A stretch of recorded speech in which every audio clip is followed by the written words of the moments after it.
Untuk kita semua. Yang terhormat Bapak Kepala Sekolah SD Negeri Waitama, yang saya hormati teman-teman, ibu guru dan Bapak staf dan guru.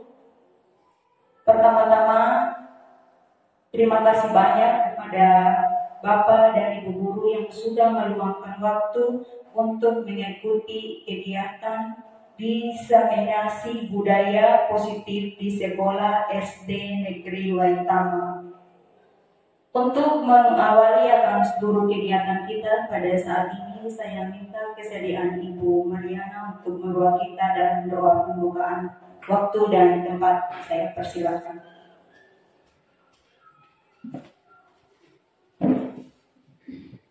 Terima kasih Ibu MC untuk mengawali kegiatan kita. Mari kita tundukkan kepala, kita berdoa. Segala puji syukur kami naikkan di hadapan hadirat Tuhan karena begitu besar cinta dan kasih Tuhan yang luar biasa bagi kami. Pada pagi ini Tuhan, kami bersyukur Tuhan kumpulkan kami di ruangan Tuhan guna memulai kegiatan kami pada hari ini Tuhan. Karena itu Tuhan, mari campur tangan akan kegiatan kami ini Tuhan, sehingga boleh berjalan sesuai dengan kehendak Tuhan.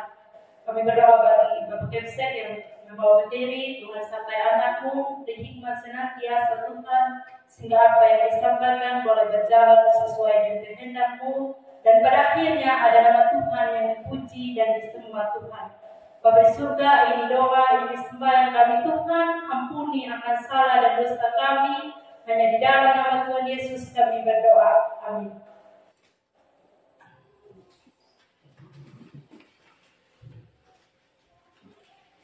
Terima kasih kepada Ibu Mariana yang telah membawa kita dalam doa, dan acara selanjutnya kita akan masuk pada acara sosialisasi diseminasi budaya positif sekolah SD Negeri Waitama yang akan dipandu oleh Bapak Kepala Sekolah dalam hal ini sebagai calon guru penggerak. Waktu dan kesempatan dipersilakan.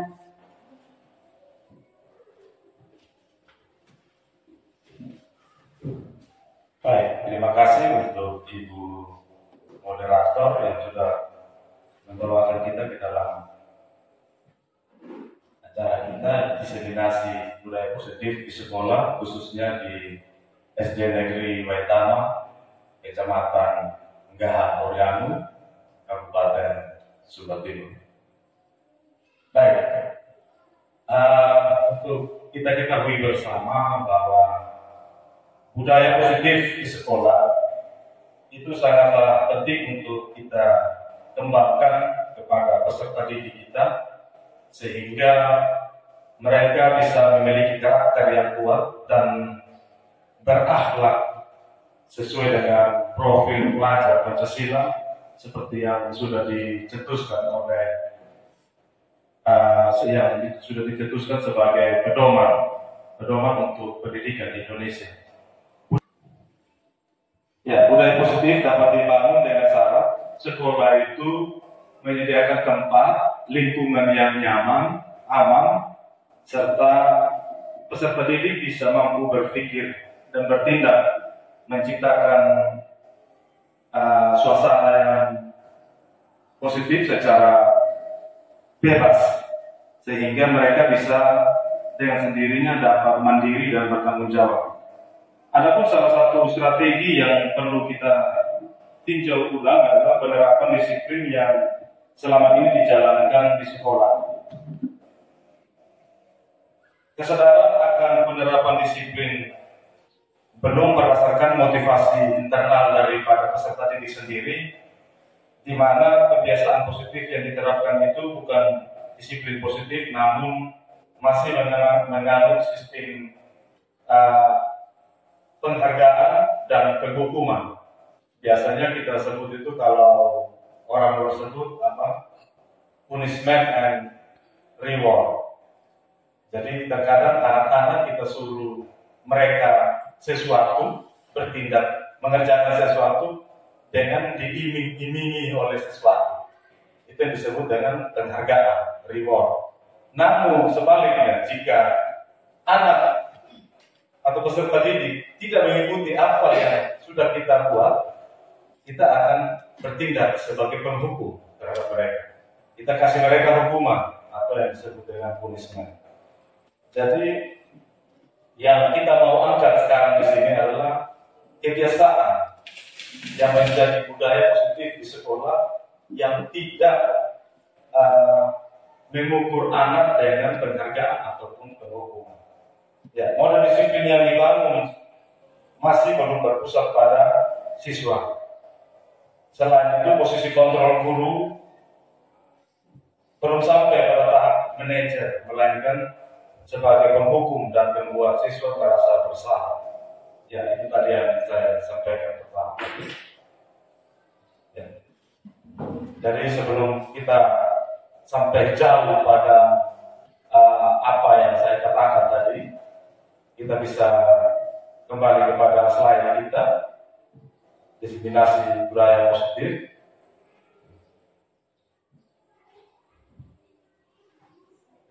Ya, seperti biasa, di mana kalau kita mulai suatu kegiatan, nantinya kalau kita sudah terbiasa dengan diseminasi yang saya bawakan ini, di dalam kelas itu kita dahulukan dengan yang disebut dengan kesepakatan kelas.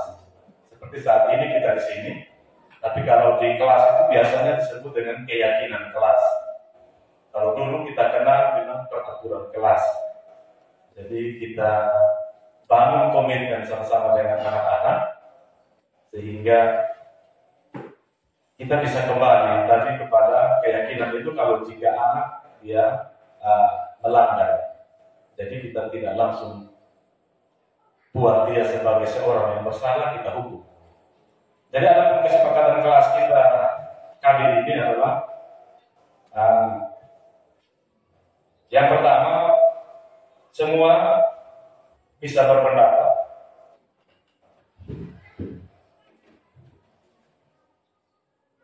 Semua bisa berpendapat atau memiliki kesempatan yang sama untuk berpendapat. Yang kedua, kita berpendapat setelah kita dipersilakan. Yang ketiga, berpartisipasi secara aktif. Yang keempat, jika ada satu orang berbicara, maka yang lain mendengarkan. Yang kelima, mengikuti kelas dengan perasaan yang bahagia. Yang terakhir, berpikir terbuka dan saling menghormati. Jadi saya sangka ini kita bisa paskan nanti, karena kesepakatan ini saya pikir kita bisa buat, dan saya yakin Bapak Ibu menyetujui. Kita sepakat ya? Sepakat ya? Baik, terima kasih. Ya, kita kembali kepada pembukaan tadi yang saya sampaikan, bahwa kita setuju atau tidak jika saya katakan bahwa hukuman dapat mendisiplinkan anak. Yang kedua, pemberian hukuman dengan hal positif seperti membaca atau membersihkan halaman sekolah dapat meningkatkan disiplin anak. Yang ketiga, memberi penghargaan dapat meningkatkan motivasi belajar anak.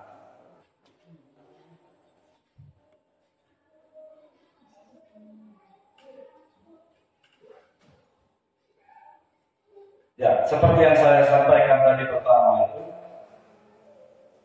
model disiplin seperti itu, ini hanya sekedar pertanyaan pendahuluan kepada kita, sehingga lewat kegiatan ini sebentar kita bisa menjawabnya dengan sendiri.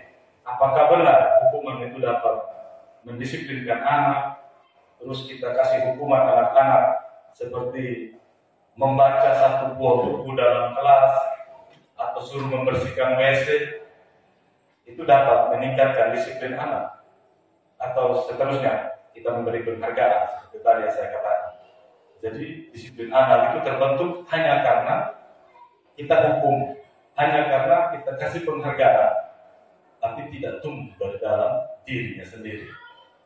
Nah, ini yang kita mau berbagi pengalaman baik saat ini. Ya, seperti tadi saya katakan, model disiplin yang dibangun masih belum berpusat kepada siswa.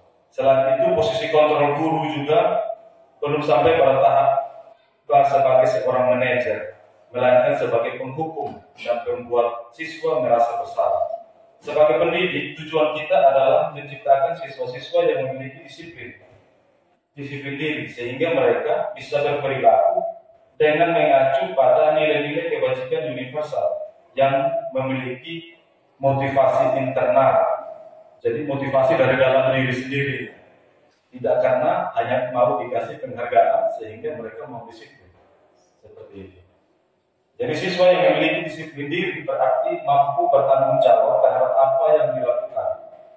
Bagaimana peran kita sebagai pendidik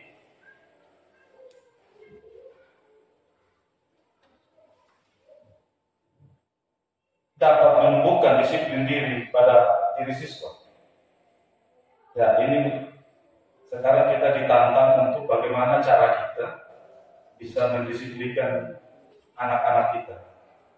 Jadi budaya positif yang sudah ada di sekolah kita kembangkan menjadi sebuah karakter semua warga sekolah. Jadi tidak hanya siswa saja, itu sampai kepada semua warga sekolah yang adalah di dalamnya itu kita juga sebagai pendidik dan orang tua wali anak. Bagaimana pendidik menumbuh kembangkan budaya positif dalam mewujudkan karakter profil pelajar Pancasila dan bagaimanakah penerapannya disiplin dengan menggunakan restitusi di posisi monitor dan manajer sebagai lingkungan yang positif.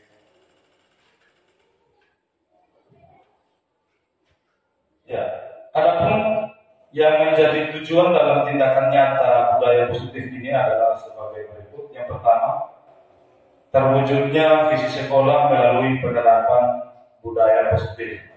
Seperti yang beberapa hari kemarin yang saya bawakan visi sekolah dari budaya positif yang kita kembangkan ini akan mengarah kita kepada peserta didik yang berakhlak mulia seperti pada visi kita kemarin. Yang kedua, terbentuknya karakter disiplin yang kuat. Karakter disiplin yang kuat ini bukan hanya kepada peserta didik saja, namun kepada kita semua juga. Di antaranya disiplin kemarin saya lihat hasil survei instrumen yang saya bagikan kepada teman-teman sejawat. Di situ saya sendiri sebagai pelaksana tugas di tempat ini masih belum bisa menerapkannya, yaitu disiplin waktu. Di situ ada teman-teman mengatakan bahwa Bapak harus lebih meningkatkan lagi disiplin jam masuknya, jam masuk, jam keluar. Itu tidak apa-apa. Itu juga menjadi suatu kritik yang bisa membangun. Dan saya tidak hapus. Tetap saya kirimkan seperti itu. Jadi memang karena itu kenyataannya begitu. Jadi saya berpikir saja dari tahap kita belajar, tahap 1, modul 1 ke modul 2, mudah-mudahan ya ada peningkatan. Jadi mungkin di modul 1 masih terlambat, nanti di modul 2 mungkin tidak terlambat lagi. Ya, itu kita bicara dengan disiplin. Yang berikut menumbuh dan menguatkan karakter positif melalui pembiasaan positif. Ya, ini pembiasaan positif inilah yang akan dapat menumbuhkan karakter disiplin kepada anak-anak atau murid. Yang berikut menumbuh kembangkan karakter positif profil pelajar Pancasila, yaitu pelajar sepanjang hayat yang memiliki kompetensi global dan berperilaku sesuai dengan nilai-nilai Pancasila. Ya, ini sudah masuk kepada konsep utama daripada modul kita ya, budaya positif ini, perubahan paradigma. Yang kedua, disiplin positif, kebutuhan dasar, dan 4 yang berikut terakhirnya. Sekarang di sini kita masuk pada paradigma perubahan paradigma.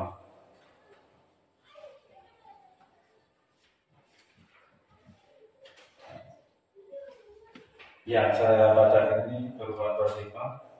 Yang berikutnya dari tujuan tindakan budaya positif ini adalah menguatkan peran guru penggerak melalui penerapan restitusi dalam menanamkan disiplin positif pada siswa.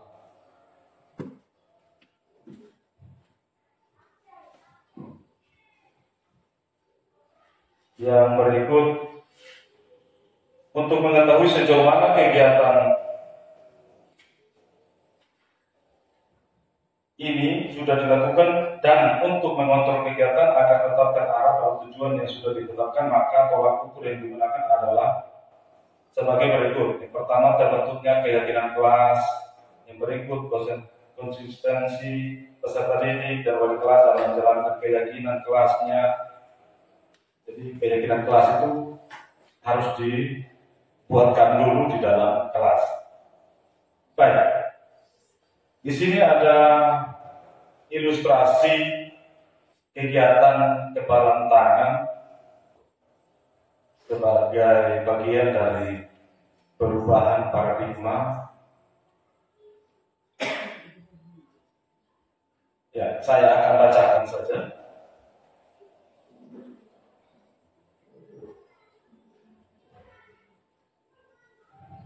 Ada atau Anda dan teman Anda melakukan kegiatan cobalah buka. Anda adalah A dan teman Anda adalah B. Ambilkan secari kertas, lalu Anda bisa tuliskan sesuatu yang sangat berharga, yang menurut Anda sangat berharga. Tuliskan benda itu di dalam secari kertas, lalu letakkan di salah satu tangan Anda dan genggam benda itu dengan segala daya dan kekuatan. Buatlah sebuah kepala tangan. Jadi dia begini, taruh di dalam, lalu dipegang. Ya. Lalu teman Anda akan mencoba dengan sekuat tenaga dan dengan berbagai cara untuk meminta Anda memberikan benda tersebut. Dan tadi kita sudah tulis sesuatu yang sangat berharga di dalam secari kertas dan kita genggam kertas itu. Sekarang teman Anda mau memintanya, entah itu dengan cara apa.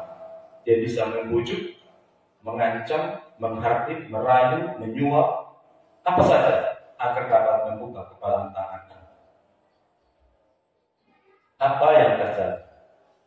Ini memang tidak langsung kita jawab sekarang, tetapi lambat atau sebentar di akhir daripada kegiatan kita kunci dulu jawabannya. Sebentar akan terjawab dengan sendiri. Dan ini kita ibaratkan bahwa anak itu adalah kita yang menggenggam sesuatu, anak didik kita. Ya, itu nanti kita kunci dulu jawaban. Baik, pembelajaran yang terjadi dalam paradigma ini, paradigma baru dilakukan berdasarkan prinsip pembelajaran yang berdiferensiasi sehingga setiap siswa belajar sesuai dengan kebutuhan dan tahap perkembangannya untuk mewujudkan profil pelajar Pancasila. Ya.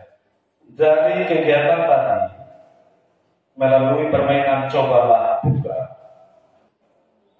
kita bisa belajar untuk mempertahankan prinsip yang kita miliki.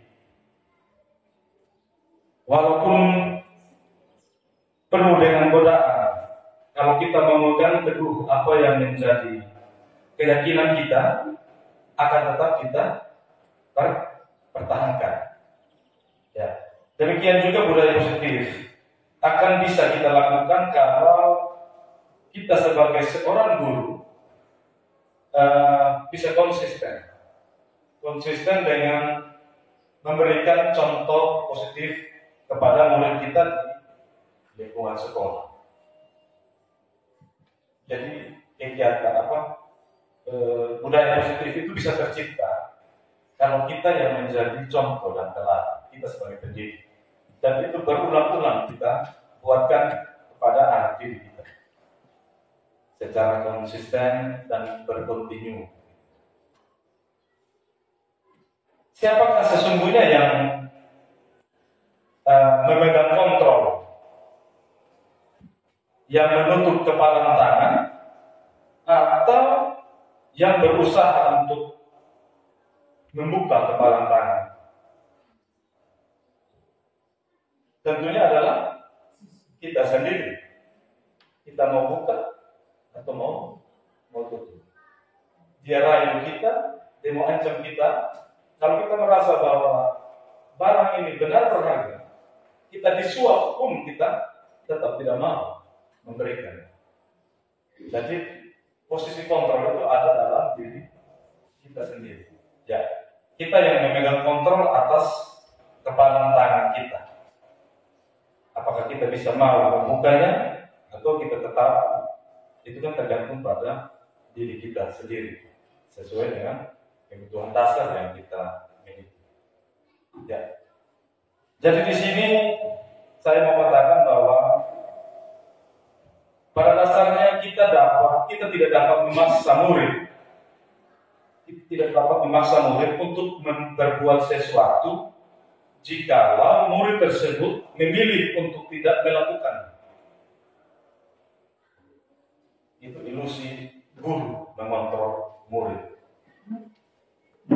Walaupun tampaknya guru sedang mengontrol perilaku murid, hal demikian terjadi karena murid sedang mengizinkan dirinya dikontrol. Saat itu bentuk kontrol guru menjadi kebutuhan dasar yang dipilih murid tersebut. Teori kontrol yang menyatakan bahwa semua perilaku bertujuan bahkan terhadap perilaku yang tidak disukainya.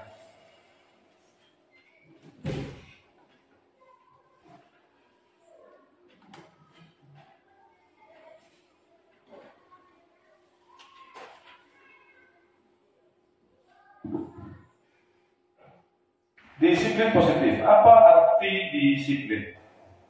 Karena kata disiplin yaitu sesuatu yang dilakukan seseorang pada orang lain untuk mendapatkan kepatuhan. Kita cenderung menghubungkan kata disiplin dengan kata ketidaknyamanan. Ya, di sini kita berbuat sesuatu, kita harapkan orang lain membuatnya juga. Sebagai seorang pendidik,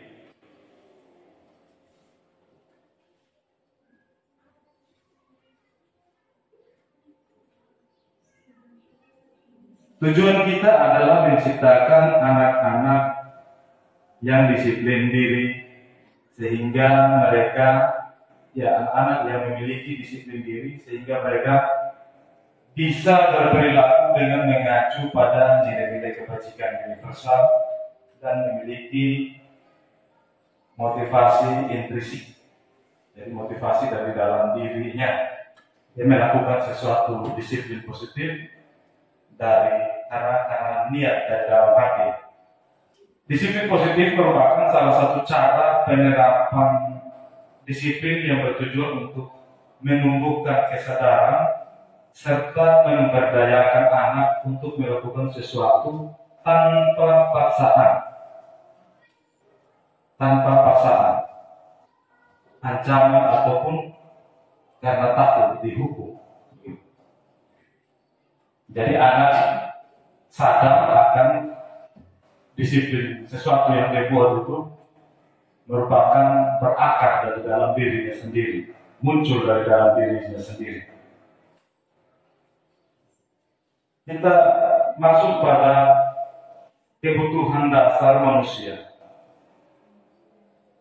Kebutuhan dasar manusia berdasarkan teori kontrol menyatakan bahwa perilaku manusia memiliki tujuan.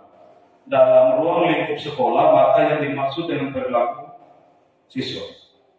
Kalau dalam ruang lingkup sekolah, terkadang kita tidak menyadari bahwa perilaku yang dilakukan pasti memiliki alasan dan tujuan. Perlu kita pahami bahwa ketika siswa melakukan perilaku yang tidak baik, maka saat itu siswa memiliki kebutuhan dasar yang harus dipenuhi. Terdapat 5 kebutuhan dasar manusia, yaitu yang pertama, kebutuhan dasar untuk bertahan hidup, atau kalau anak sekarang bilang survive, bertahan hidup berarti survival. Yang kedua adalah kebutuhan cinta dan kasih sayang. Anak-anak harus merasa diterima.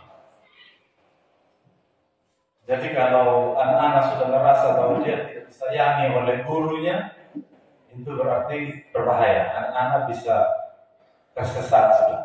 Tidak ada lagi tempat dia untuk mengabdi. Yang ketiga, kebutuhan penguasaan. Mereka atau pengakuan, mereka butuh diakui. Yang keempat, kebutuhan kebebasan. Mereka perlu merdeka, perlu menentukan pilihan mereka sendiri. Yang kelima adalah kebutuhan akan kesenangan. Ya. Motivasi perilaku manusia tadi yang saya sampaikan untuk menghindari ketidaknyamanan dan hukuman. Adapun dorongan yang timbul pada diri seseorang secara sadar atau tidak sadar untuk melakukan sesuatu tindakan dengan tujuan-tujuan tertentu. Yang pertama, menghindari ketidaknyamanan dan hukuman.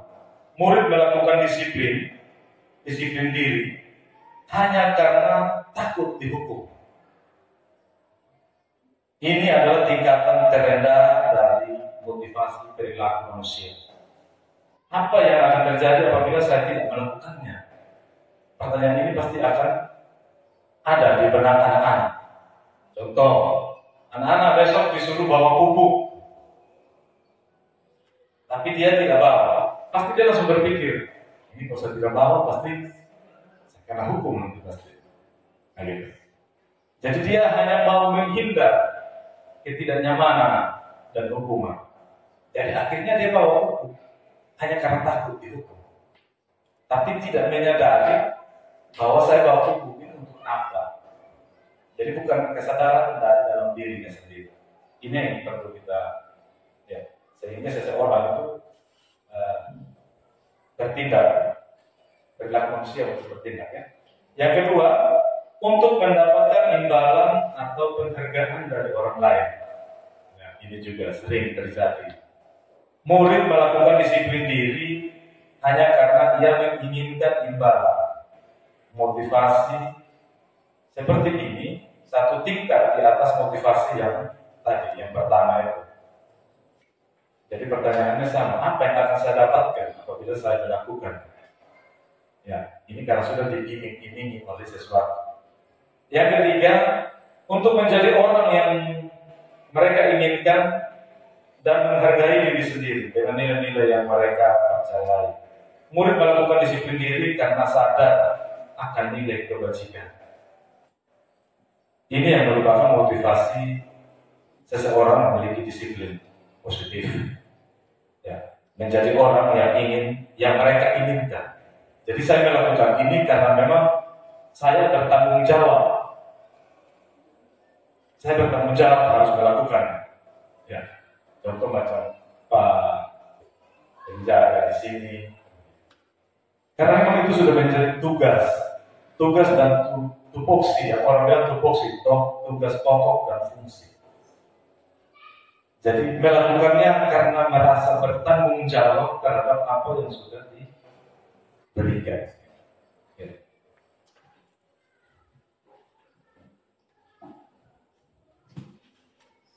Konsep disiplin dengan pendekatan posisi kontrol restitusi, sebuah cara budaya menanamkan disiplin positif pada murid.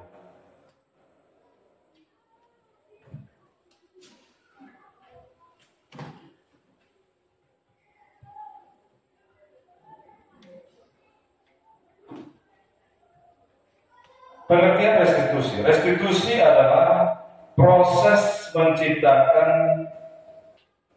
kondisi bagi murid untuk memperbaiki kesalahan mereka, sehingga mereka bisa kembali pada kelompok mereka dengan karakter yang lebih kuat. Jadi restitusi itu bukan hanya sekedar menebus kesalahan atau karena dia sudah buat salah, jadi dia harus balas dengan satu kebaikan. Bukan seperti itu.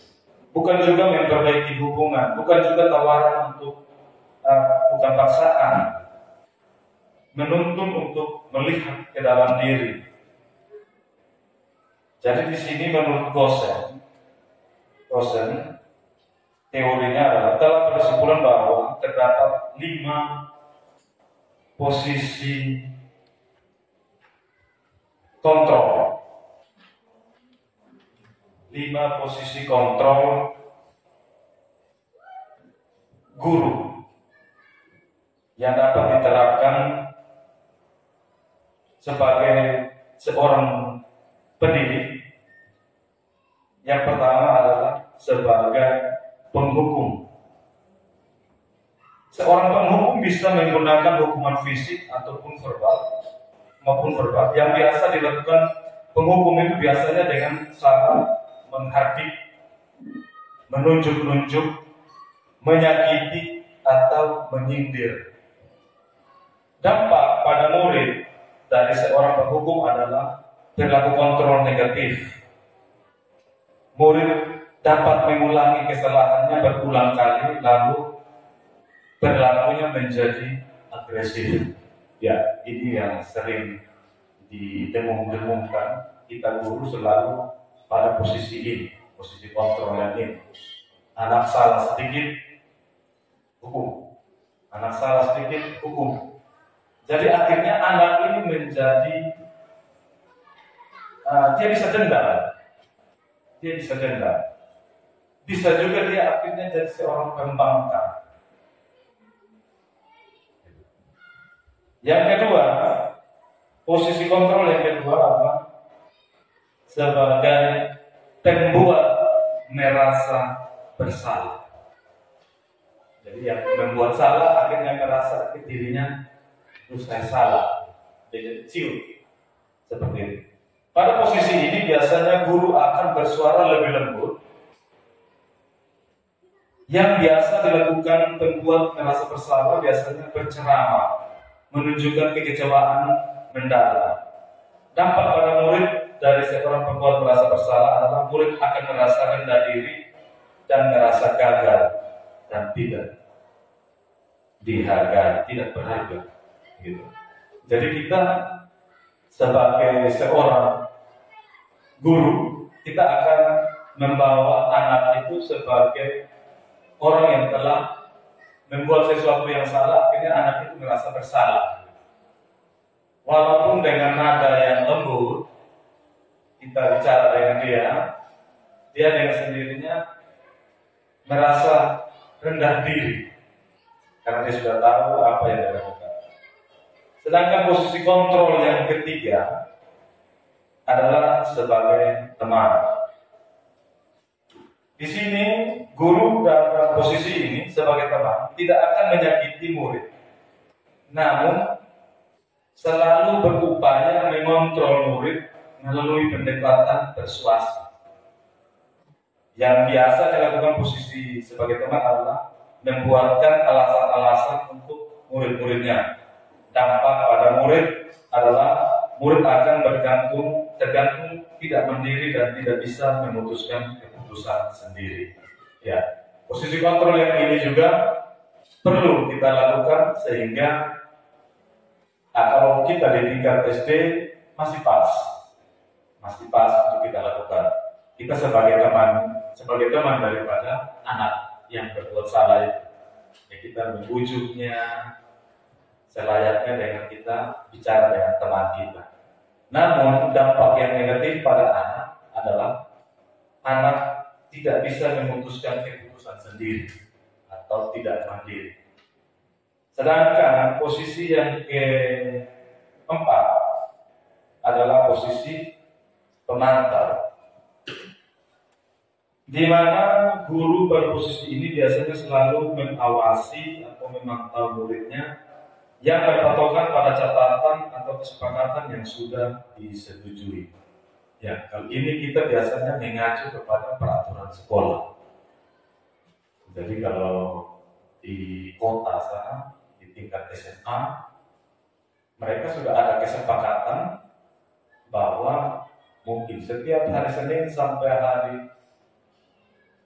Jumat tidak boleh bersepatu warna selain hitam. Jadi kalau ada yang datang pakai sepatu warna coklat atau putih, itu sudah pasti akan dapat konsekuensi. Jadi konsekuensi. Jadi di sini berpatokan pada catatan atau kesepakatan yang sudah disetujui. Yang biasa dilakukan posisi guru sebagai pemantau yaitu memantau, menghitung dan mengukur kedisiplinan murid. Dampak bagi murid adalah menitik beratkan pada dampak pada diri sendiri, mendapatkan hadiah atau mendapatkan hukuman. Ya, itu dia. Jadi biasanya dia sebutkan namanya. Ya, si A ini dia sudah 3-4 kali pakai sepatu warna putih, sudah melanggar. Sedangkan yang lain ini patut diapresiasi karena tidak pernah. Jadi ada yang mendapatkan hukuman, ada yang mendapatkan reward atau penghargaan. Di posisi kelima adalah posisi seorang manajer, di mana guru pada posisi ini telah memiliki keterampilan di posisi teman maupun pemantau, dan dengan demikian bisa jadi sewaktu-waktu tertentu kembali kepada kedua posisi tersebut bila diperlukan. Guru pada posisi ini biasanya posisi guru berbuat sesuatu bersama dengan murid, mempersilahkan murid, mempertanggungjawabkan perilakunya, mendukung murid agar dapat menemukan solusi atas permasalahannya sendiri. Yang dilakukan guru pada posisi manajer biasanya mengajukan pertanyaan-pertanyaan terkait nilai kebajikan yang telah diyakini, atau pertanyaan yang berkaitan dengan solusi yang ditempuh berkaitan dengan pelanggaran dan tata tertib. Ya, posisi manajer ini seperti yang kemarin saya praktekkan di dalam kelas, kalau ada teman-teman yang sempat lihat. Jadi dimisalkan seperti ini. Anak-anak ada berada di dalam kelas. Ada sementara makan mungkin, minum es barangkali. Lalu dengan tanpa sengaja ataupun sengaja tanpa buru-buru, mereka langsung saja membuang sampah itu di depan. Terus mereka dapati saya yang pas sementara lewat. Jadi saya panggil mereka, Morla, ayo kemari. Apakah kalian senang melihat lingkungan sekolah ini kotor? Tidak, Pak. Lalu, apakah kalian tidak melihat tempat sampah di sekitar sini? Lihat, Pak. Cuma terlalu jauh, capek, panas. Nah, posisi ini saja, dari cakap ini saja, ini sudah kita dapatkan satu, bahwa mereka tahu apa yang mereka buat itu salah. Tanpa kita harus bilang, tapi dengan sendirinya saja mereka tahu bahwa buang di situ itu sudah salah. Cuma mereka masih punya alasan bahwa tempatnya jauh. Jadi akhirnya saya panggil, saya dudukkan berhadapan, lalu saya bilang, bagaimana? Kamu senang tidak kalau sekolah kita kotor? Atau ada sampah di mana-mana? Tidak senang. Lalu kira-kira apa yang dibuat? Nanti kami angkat dan buang di tempatnya. Kalau begitu silakan. Akhirnya mereka pergi ambil dan buang ke tempat sampah. Itu yang istilahnya kita memvalidasi perbuatan mereka yang salah, terus kita kembalikan mereka kepada sesuatu yang benar, yaitu dengan mereka setelah buang kembali lagi. Dan saya bilang, saya percaya bahwa anak-anak kelas 6 ini, Morla dan kawan-kawan ini pasti nanti bisa berbuat atau tidak akan lagi membuang sampah sembarangan. Dia langsung bilang, iya Pak, kami sadar bahwa perbuatan itu salah dan sebagainya. Dan akhirnya percakapan itu selesai. Jadi dari ilustrasi itu, saya menempatkan diri saya sebagai seorang manajer, sebagai teman, sebagai pemantau. Karena waktu mereka buang itu saya lihat dari kantor sana. Itu sebagai pemantau. Sebagai teman, kita bercakap-cakap layaknya seorang dengan temannya sendiri, sehingga tidak ada jarak antara anak dengan guru. Lalu sebagai posisi manajer, yaitu tadi bahwa kita mengarahkan mereka sehingga mereka sadar bahwa perbuatan itu salah dan mereka mau melakukan yang benar kembali. Seperti itu. Ya, dari kelima posisi kontrol yang tadi saya sebutkan di atas, kita pasti menginginkan murid-murid kita ke depannya menjadi manusia yang merdeka, mandiri dan bertanggung jawab, serta tumbuh motivasi intrinsik dalam diri mereka. Maka kita perlu menerapkan restitusi yang dapat mengarahkan dan menjadikan murid kita menjadi seorang manajer bagi dirinya sendiri. Di dalam posisi kontrol manajer, murid oleh guru diajak mengevaluasi diri. Bagaimana menjadi diri yang baik, yang lebih baik, menganalisis kebutuhan diri dan menganalisis kebutuhan orang lain. Di sini penekanan bukan hanya pada kemampuan memberikan konsekuensi kepada murid, tetapi guru dapat berkolaborasi dengan murid bagaimana memperbaiki kesalahan yang ada. Ya, ini seperti tadi yang saya sudah sampaikan. Yang berikut, keyakinan kelas. Ya, ini tadi yang saya katakan dengan keyakinan kelas. Kalau yang dulu dikatakan dengan peraturan kelas. Kalau peraturan kelas dan keyakinan kelas beda, tidak sama. Kalau peraturan kelas itu diatur oleh sekolah atau guru, lebih dominan. Sedangkan kalau keyakinan kelas, kita akan meyakininya secara bersama-sama di dalam kelas itu. Ya, setiap tindakan atau perilaku yang kita lakukan di dalam kelas dapat menentukan terciptanya sebuah lingkungan yang positif. Perilaku warga kelas tersebut menjadi sebuah kebiasaan yang akhirnya membentuk sebuah budaya positif. Dalam mewujudkan perilaku warga sekolah yang memiliki budaya positif, hal pertama perlu diciptakan dan disepakati adalah pembuatan keyakinan-keyakinan atau prinsip-prinsip dasar bersama di antara para warga kelas untuk mendapatkan nilai-nilai kebaikan yang disepakati bersama. Mengapa keyakinan kelas? Mengapa tidak peraturan kelas saja?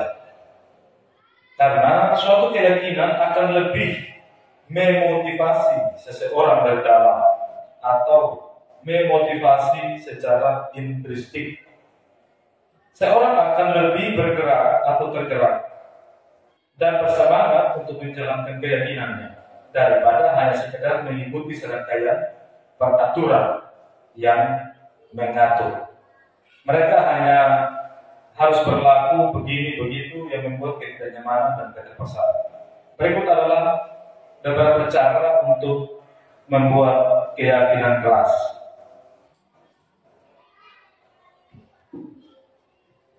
Ini kita bisa buat dalam kelas dengan seperti contoh kemarin yang kita buat di sini, yang saya bagikan itu apa? Ya, kita bisa dengan berdiskusi dengan anak-anak, berdiskusi tentang apa-apa yang harus kita yakini secara bersama. Yang pertama itu, keyakinan kelas itu harus bersifat lebih abstrak. Yang kedua, keyakinan kelas dituliskan dengan pernyataan-pernyataan yang universal atau positif. Jadi jangan, kalau kita bilang yang pertama apa? Jangan membuang sampah sembarangan. Kita jangan pakai kata jangan atau dilarang. Dilarang membuang sampah dalam kelas. Kita hindari kata yang bersifat negatif. Kita bisa rubah dengan kata yang positif begini. Buang sampah pada tempatnya. Ya. Jadi kata tidak, kata dilarang, kata jangan itu berkonotasi negatif. Ya. Pernyataan keyakinan kelas juga senantiasa dibuat dalam bentuk yang positif. Oh ya, sudah tadi ini. Keyakinan kelas hendaknya tidak terlalu banyak sehingga mudah diingat dan dipahami oleh semua warga kelas. Ya, jangan banyak-banyak. Macam tadi kita kesepakatan awal tadi, kesepakatan kelas seperti itu.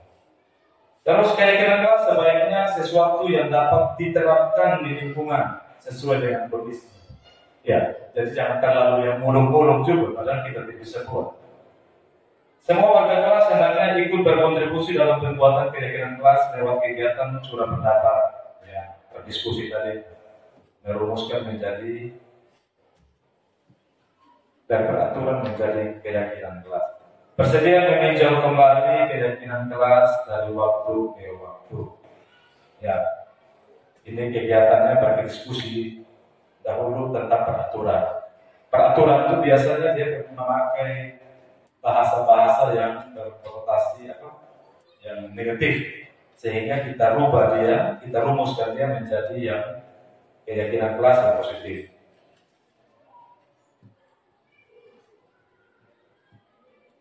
Ya, ini yang tadi keyakinan kelas bersifat abstrak daripada peraturan yang lebih rinci dan konkret. Keyakinan kelas senantiasa dibuat dalam bentuk positif. Keyakinan kelas hendaknya tidak terlalu banyak. Keyakinan kelas sesuatu yang dapat diterapkan. Semua warga kelas hendaknya berkontribusi, bersedia meninjau kembali. Ya. Ini prosedur daripada pembentukan keyakinan sekolah atau keyakinan kelas. Kita bicara kelas dulu yang skopnya lebih kecil. Yang pertama, mempersilakan semua murid untuk berpendapat. Biarkan mereka tuangkan pendapat mereka. Bisa lewat kemarin yang sama saya bagikan itu apa? Post-it. Kita tempelkan. Jadi semua menuliskan lalu tempelkan di dalam. Tempelkan di kertas atau di papan. Yang kedua, mencatat semua masukan-masukan murid pada kertas besar agar semua siswa dapat melihat dari hasil curah pendapat. Yang ketiga, susunlah keyakinan kelas sesuai prosedur pembentukan keyakinan kelas.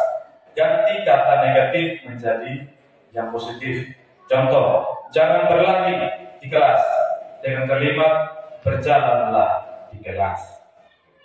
Jadi hindari kata-kata yang negatif seperti jangan, dilarang, tidak. Yang keempat, tinjau kembali daftar curah pendapat. Yang kelima, tinjau ulang keyakinan kelas secara bersama-sama. Jadi kita bisa rubah sewaktu-waktu. Yang berikut, setelah keyakinan kelas dibuat, maka semua warga kelas meninjau ulang dan menyetujuinya. Nanti ditandai dengan kita tanda tangan secara bersama di poster yang sudah dibuat tadi. Terus keyakinan kelas bisa diletakkan di dinding kelas di tempat yang mudah dilihat oleh semua warga kelas, sehingga semua bisa membacanya.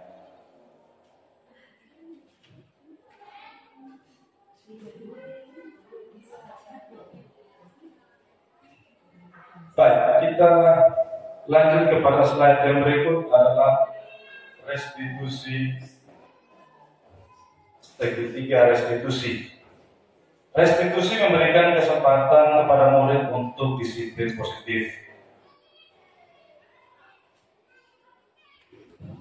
Restitusi adalah proses menciptakan kondisi bagi murid untuk memperbaiki kesalahan mereka, sehingga mereka bisa kembali pada kelompok mereka dengan karakter yang kuat. Itu menurut Gosen tahun 2004.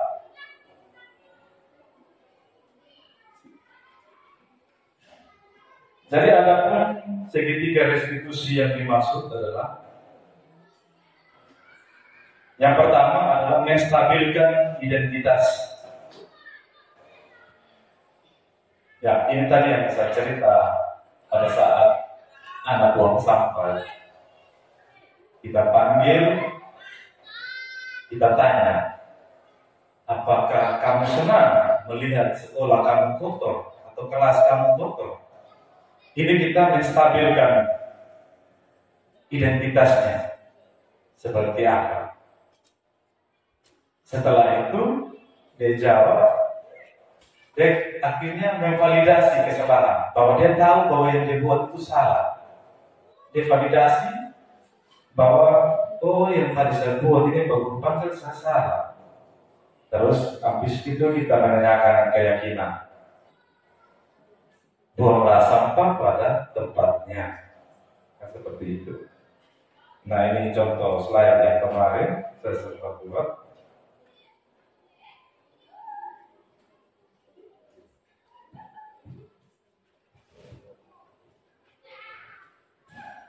Restitusi sendiri memberikan kesempatan kepada murid untuk disiplin positif, memulihkan diri dari kesalahan sehingga memiliki tujuan yang jelas.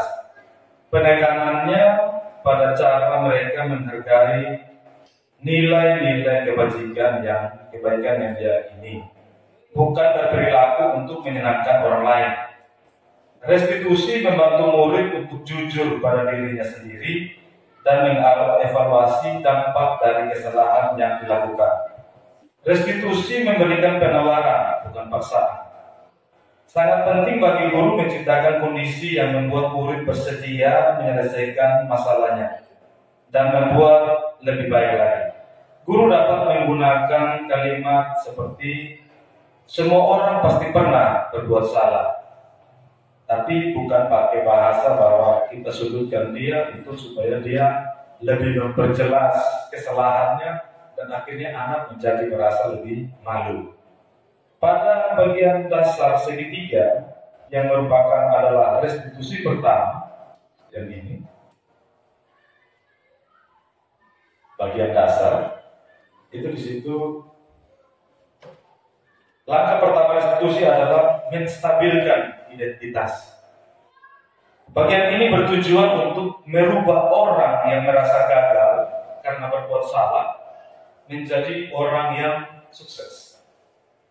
Kita harus mampu meyakinkan mereka, misalnya dengan berkata, saya pernah melakukan hal yang sama denganmu. Ketika seseorang dalam kondisi emosional, maka otaknya tidak mampu berpikir rasional lagi. Kondisi ini sangat tepat untuk kita gunakan dalam menstabilkan identitasnya. Kita membantu menenangkan mereka dan mencari solusi untuk permasalahan. Jadi langkah menstabilkan identitas ini dengan cara kita berbahasa juga, yaitu tadi kita bilang sama dia, semua orang atau saya juga pernah berbuat seperti itu, bahwa itu salah. Sedangkan langkah yang kedua adalah langkah validasi tindakan yang salah di sebelah kiri. Pada langkah kedua, kita terlebih dahulu memahami kebutuhan dasar yang mendasari tindakan murid. Menurut teori kontrol, semua tindakan pasti memiliki tujuan, entah baik ataupun buruk. Ketika kita menolak murid yang berbuat salah, maka mereka akan tetap dalam masalah. Yang lebih diperlukan adalah kita memahami alasan mereka berbuat kesalahan, sehingga mereka merasa dipahami oleh guru. Jadi di sini kita harus dapat merasakan, atau kita lebih peka merasakan apa yang anak rasakan. Sedangkan yang ketiga adalah institusi yang ketiga adalah menanyakan keyakinan kelas. Jadi kita tinggal saja bilang apakah itu sesuai dengan keyakinan kelas kita. Kalau kita sudah buat keyakinan dahulu dalam kelas, ketika langkah pertama dan kedua sukses dilakukan, maka anak lebih siap dikaitkan dengan nilai kebajikan yang dia percaya dan berpindah menjadi orang yang dia inginkan. Kehidupan masa depan yang mereka inginkan sangat penting ditanyakan. Ketika gambaran masa depannya sudah ditemukan, maka guru dapat membantu mengarahkan mereka tetap fokus pada gambaran. Seketika institusi dapat menumbuhkan motivasi internal murid untuk disiplin positif dan terbiasa mencari solusi dari permasalahan yang dihadapinya. Dalam penerapan program disiplin positif hendaknya memiliki standar kepribadian profesional dan sosial yang baik, di mana guru mampu merefleksikan pada posisi kontrolnya. Saat ini bagaimana perjalanan dirinya sebagai seorang among atau manajer yang menentukan murid-murid menjadi insan yang mandiri, merdeka, dan bertanggung jawab. Baik, sampai di sini pemaparan budaya positif di sekolah SD Negeri Wetama oleh saya sendiri sebagai calon guru penggerak angkatan 9 di Kabupaten Sumba Timur, sekiranya dapat membantu memotivasi kita untuk sama-sama melakukan suatu budaya positif di sekolah kita demi terciptanya karakter-karakter anak yang positif, karakter-karakter kuat bagi anak didik kita yang baik. Saya akhiri sampai di sini. Saya buka dengan sesi tanya jawab. Waktu saya silakan. Baik Bapak Ibu rekan guru, terima kasih untuk beberapa pertanyaan yang sudah disampaikan. Kalau tidak ada lagi, kita bisa akhiri kegiatan kita. Namun sebelumnya, perkenankan saya untuk menyampaikan permohonan maaf jika di dalam pertemuan kita ada salah kata, salah ucap yang sempat terlontar, sekiranya bisa dimaklumi dan dimaafkan. Sekian pemaparan penyebaran budaya positif di sekolah yang dapat saya sampaikan, sekiranya bisa menjadi bekal kita di dalam menghadapi anak-anak didik kita di sekolah kita. Sekian dan terima kasih. Selamat siang dan salam.